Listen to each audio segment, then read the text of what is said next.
जय हिंद दोस्तों, मैं सचिन आप सबका स्वागत करता हूं एसडी कैंपस पर। कैसे हैं दोस्तों आप सभी? उम्मीद करता हूं कि आप सब बहुत अच्छे होंगे, आप स्वस्थ होंगे, मस्त होंगे, जबरदस्त होंगे और अपनी तैयारी को बहुत बेहतर तरीके से कर रहे होंगे। तो दोस्तों, जैसा कि आप सब जानते हो कि दिल्ली पुलिस में जॉब लेना एक गर्व की बात है, लेकिन इसके लिए इसके रिटन एग्जाम को क्वालिफाई करना यह भी एक बड़ी बात है। तो मेरे भाई, मैं आप सभी के लिए रिटन एग्जाम की कुछ रणनीति लेके आप सभी के बीच में हाजिर हूं। आप सभी को अच्छे से पता है कि 14 नवंबर से दोस्तों आपकी दिल्ली पुलिस कांस्टेबल की परीक्षा शुरू हो जाएगी। तो बचा हुआ जो समय है आपका, लगभग आपका 50 डेज का दोस्तों टाइम बचा हुआ है। तो इस 50 डेज में आपको क्या प्लानिंग करनी चाहिए, क्या सटीक आपकी रणनीति होनी चाहिए, जिससे कि आप अपनी सफलता को एक बार में ही सुनिश्चित कर पाएं। आप सभी को बेहतर तरीके से पता है कि मेरे भाई, जो आपका समय बचा हुआ है इसको सही समय से मेरे भाई यूटिलाइज करना पड़ेगा। आप सभी अच्छे से जानते हैं कि अगर आपने अपने समय की कद्र कर ली तो डेफिनेटली आप अपनी सफलता को मेरे भाई अचीव कर पाओगे। तो आइए जरा जानते हैं आज के सेशन में हम लोग कि बचे हुए जो अंतिम 50 दिन हैं इसके लिए हम सटीक रणनीति क्या अपनाएं, जिससे कि उस रणनीति को अगर हम फॉलो करें तो डेफिनेटली अपने एग्जाम में दोस्तों हम लोग सफल हो ही पाएंगे। चलिए आइए बिना टाइम वेस्ट किए सेशन की आज की शुरुआत करते हैं। दोस्तों, आप लोग बहुत वन बाय वन करके अच्छे तरीके से समझने की कोशिश करना। मेरे भाई फोकस बोर्ड की तरफ रखना, आप लोग अच्छे तरीके से समझिएगा। और मेरे भाई वीडियो को ज्यादा से ज्यादा लाइक एंड शेयर करिएगा ताकि सभी बच्चों तक ये मेरे भाई इंफॉर्मेशन पहुंच पाए। चलिए दोस्तों, सबसे पहले तो हम ये जानते हैं कि मेरे भाई दिल्ली पुलिस का एग्जाम पैटर्न क्या है। तो आप सभी को बेहतर तरीके से पता है मेरे भाई, दिल्ली पुलिस का एग्जाम पैटर्न मैं आपके सामने लेके हाजिर हूं। चलिए, अगर मैं सब्जेक्ट की बात करें तो दोस्तों इसमें रीजनिंग आपको पूछा जाएगा, मेरे भाई जीके, जीएस, करंट अफेयर आपको पूछा जाएगा, और मेरे भाई आपको मैथमेटिक्स पूछा जाएगा, राइट। और मेरे भाई कंप्यूटर नॉलेज पूछा जाएगा। कंप्यूटर नॉलेज 2020 से ही दोस्तों मेरे भाई इंक्लूड किया गया, इससे पहले कंप्यूटर नहीं पूछा जाता था, राइट। आ जाओ मेरे भाई, अगर मैं बात करें टोटल क्वेश्चन की तो रीजनिंग के 25 क्वेश्चन पूछे जाएंगे जो कि 25 नंबर के होंगे। अगर मैं बात करूं जीएस की, करंट अफेयर की, तो 50 क्वेश्चन पूछे जाएंगे जो कि 50 नंबर के होंगे। अगर मैं मैथमेटिक्स की बात करें तो दोस्तों 15 क्वेश्चन पूछे जाएंगे जो कि 15 नंबर के होंगे। कंप्यूटर की बात करें तो कंप्यूटर के 10 क्वेश्चन 10 नंबर के होंगे। अगर दोस्तों एग्जाम का समय की अगर मैं बात करूं तो समय मिलेगा दोस्तों आपको 1 घंटा 30 मिनट। इट मींस मेरे भाई हम लोग कह सकते हैं 90 मिनट, यानी कि 1.5 घंटे का हमें समय मिलेगा। तो 1.5 घंटे में हमें कितने क्वेश्चन करने होंगे दोस्तों? 100 क्वेश्चन करने होंगे। 100 क्वेश्चन है, 1.5 घंटे में करने, समय तो पर्याप्त है।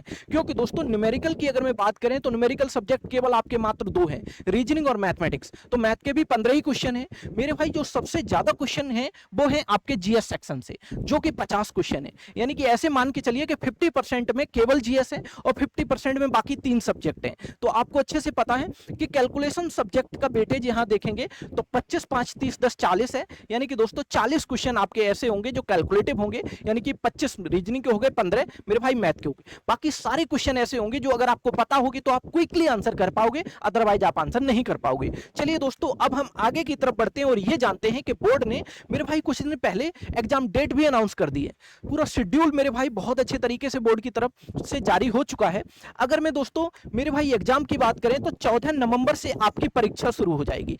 तो 14 नवंबर से सर जब परीक्षा शुरू हो जाएगी तो समय तो वैसे ही कम है। चलिए आइए जानते हैं हम इसकी रणनीति के बारे में। ये तो फिक्स है 14 नवंबर से परीक्षा शुरू हो जाएगी, जी बिल्कुल। चलिए दोस्तों, तो अगर मैं बात करें दोस्तों सब्जेक्ट की, तो जो भी सब्जेक्ट आपके आएंगे, जितने भी मेरे भाई नंबर होते हैं वो अपने आप में, अगर मैं परसेंटेज की भाषा में बोलूं तो मेरे भाई वो 100% होते हैं, राइट। अगर मेरे भाई 100% मेरे भाई परीक्षा होगी 100% की, राइट, जिसमें मेरे भाई 50% में ये 3 सब्जेक्ट इंक्लूड हैं, मैथमेटिक्स, रीजनिंग और आपका कंप्यूटर। यहां से अगर देखोगे तो आपके 50 क्वेश्चन बन रहे हैं। कितने क्वेश्चन बन रहे हैं? 50 क्वेश्चन। और यहां से दोस्तों जीएस वाले सेक्शन से अकेले 50 क्वेश्चन बन रहे हैं। तो आप अच्छे से समझ गए होंगे कि 50% में 3 सब्जेक्ट, बाकी 50% में ये 3 सब्जेक्ट, राइट। बात क्लियर है कि नहीं है? चलिए, इस बात को आप बेहतर तरीके से समझ गए। अब मेरे भाई सबसे मेन बात यह है कि मैथमेटिक्स के आपके कुछ मेरे भाई चुनिंदा चैप्टर हैं जिनको आपको पढ़ लेना होगा, मात्र उससे काम चल जाएगा, राइट, चलेगा। मेरे भाई रीजनिंग के भी आपके मेरे भाई कुछ टॉपिक हैं जिनको बहुत अच्छे से पढ़ना होगा, वहां से क्वेश्चन मिलता है,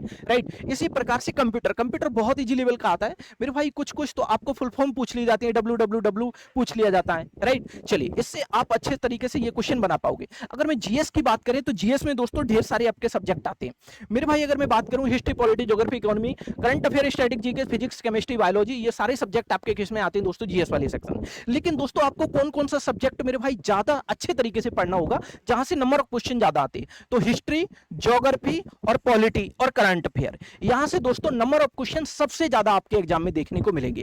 हालांकि बाकी सब्जेक्ट से भी देखने को मिलेंगे, ऐसा नहीं है मेरे भाई, बाकी सब्जेक्ट से भी 2-2, 3-3 क्वेश्चन आपको देखने को मिलेंगे। लेकिन ये जो 4 सब्जेक्ट हैं, यहां से दोस्तों आपको सबसे ज्यादा जीएस का मेरे भाई वेटेज देखने को मिलेगा, सबसे ज्यादा नंबर ऑफ क्वेश्चन देखने को मिलेंगे। बात क्लियर है कि नहीं है? चलिए अगर मैं करंट अफेयर की क्वेश्चन की बात करें तो करंट अफेयर की मैं बात कर दूं तो दोस्तों मोटा मोटी हमें 10 क्वेश्चन देखने को मिलेंगे यहां से, राइट। चलिए 8 से 10 क्वेश्चन आपको पक्का यहां से देखने को मिलेंगे। अब 40 क्वेश्चन बचे मेरे भाई। ये चारों सब्जेक्ट जो मैंने आपको बताए, पॉलिटी, ज्योग्राफी, मेरे भाई हिस्ट्री, इसको भी अच्छे से पढ़िएगा। यहां से भी दोस्तों कम से कम जो क्वेश्चन देखने को मिलेंगे आपको, कम से कम 15 से 20 क्वेश्चन देखने को मिल जाएंगे। बाकी में दोस्तों ये सारे और सब्जेक्ट आ जाएंगे। तो आप अच्छे से समझ जाइएगा कि इन सब्जेक्टों को तो बहुत बारीकी से आपको पढ़ना है ताकि आप अपने एग्जाम में अच्छे तरीके से अपनी सफलता को सुनिश्चित कर पाए। बात क्लियर है कि नहीं है? चलिए अब मैं बात करूंगा दोस्तों 2020 की, कि 2020 में दोस्तों कितने शिफ्ट हुए थे दिल्ली पुलिस के एग्जाम के और कितने क्वेश्चन पूछे गए। तो मेरे भाइयों आपको बेहतर तरीके से पता है कि 50 क्वेश्चन जीएस के होते हैं, 39 शिफ्ट पूछी गई थी दोस्तों, 39 शिफ्ट में पेपर हुआ था।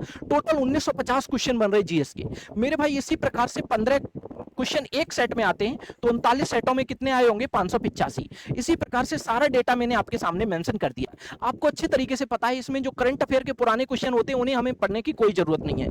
जो करंट अफेयर के पुराने क्वेश्चन होते हैं उन्हें हमें पढ़ने की जरूरत नहीं है। अब हम नए क्वेश्चन पढ़ेंगे, राइट। लास्ट 1 ईयर की दोस्तों आपको करंट अफेयर पढ़नी होगी, राइट। चलिएगा तो मेरे भाई ये जो आपके प्रीवियस ईयर के क्वेश्चन है वो मैंने इसलिए मेंशन किए हैं ताकि आप इन सभी क्वेश्चनों को दोस्तों अच्छे तरीके से बना पाए।